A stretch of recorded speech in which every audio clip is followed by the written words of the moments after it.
शुद्ध भावना म्हणजे मोबदला न घेण्याची किंवा फलाशा सोडण्याची इच्छा.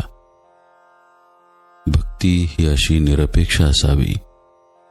देवालये बांधली, देवांचे पूजन अर्चन केले म्हणजे भक्ती निरपेक्ष केली असे नव्हे.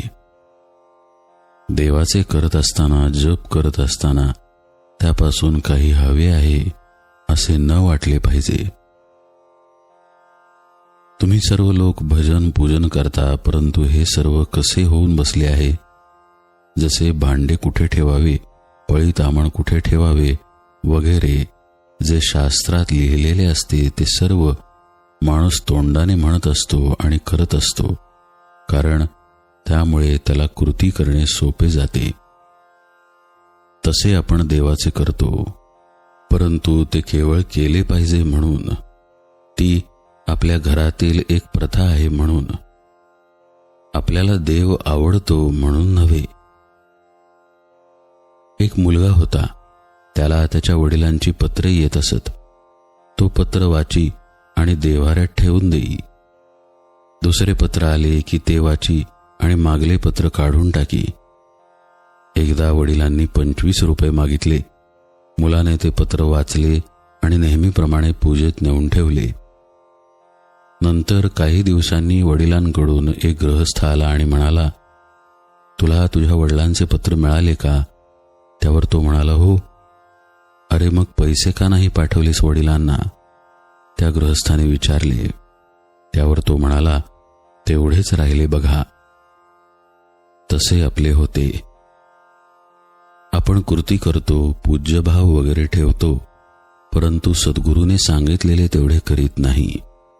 त्यामुळेच आपली सत्कर्मे ही आपला अहंकार कमी व्हायला कारणीभूत न होता उलट अहमपणा वाढवायला मदत करतात.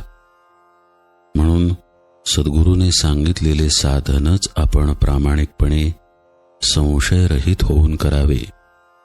त्याकरिता व्यवहार सोडण्याची जरूर नाही. आपण व्यवहाराला सोडू नये, पण व्यवहारात गुंतू नये. युद्धात सारथ्याच्या हाती सर्व काही असते.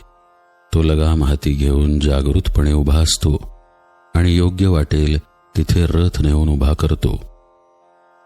युद्धकर्त्याचे काम फक्त बाण अचूक दिशेला किंवा व्यक्तीवर सोडणे. त्याप्रमाणे आपले सर्व जीवन एकदा सद्गुरूच्या ताब्यात दिल्यावर तो सांगेल त्याप्रमाणे वागणे हेच आपले कर्तव्य ठरते. ज्याने जगाची आस टाकली त्याचे तेज पडणारच हे लक्षात ठेवावे. एखादा रुपया आपण उचलला तर त्याच्या दोन्ही बाजू जशा एकदमच हाती येतात, त्याप्रमाणे आपण प्रपंचात पडलो की आपल्याला परमार्थ हा पाहिजेच. परमार्थात भगवंताची गरज असते. ही भगवंताची गरज सद्गुरू त्याचे नाम देऊन भागवतात. आपण हे नाम निरंतर आणि श्रद्धेने घेणे आवश्यक आहे. अशा रीतीने नामात अखंड राहिले तर परमार्थ साधतो, भगवंताची गरज भासते, प्रपंचात समाधान मिळते आणि जन्माला आल्याचे सार्थक होते.